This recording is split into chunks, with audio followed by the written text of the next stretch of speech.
حضرت رافع بن خدیج رضی اللہ تعالیٰ عنہ حدیث کے راوی فرماتے ہیں رسول اللہ صلی اللہ تعالیٰ علیہ وآلہ وسلم نے ارشاد فرمایا ثمن الکلب خبیث ومہر البغی خبیث وکسب الحجام خبیث رواہ مسلم، کہ کتے کا سمن خبیث ہے اور زانیہ کی کمائی خبیث ہے اور حجام کی کمائی خبیث ہے۔ تینوں جگہ پر لفظ خبیث بولا۔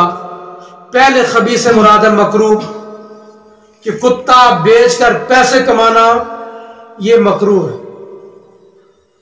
لیکن اگر آپ نے کتا بیچ کر جو پیسے لیے جو کہ مکروہ تھے اس پر کاروبار کیا تو وہ کاروبار حلال ہے، جائز ہے، کراہت سے پاک، لیکن یہ جو اصل سمن ہے کتے والے یہ مکروہ ہیں۔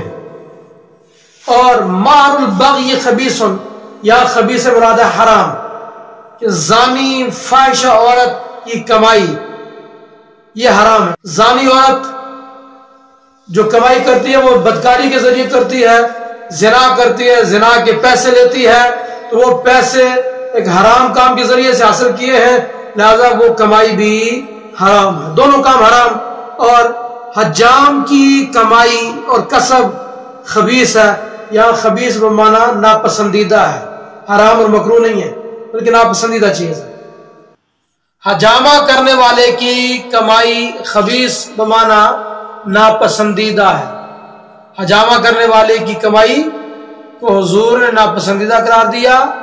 جبکہ دوسرے مقام پر رسول اللہ علیہ السلام نے خود جب حجامہ کروایا تو حضور نے حجام کو اجرت عطا فرمائی تھی، تو وہ بیان جواز کے لیے تھا، اور اس مقام پر کراہت بیان کرنا مقصد ہے۔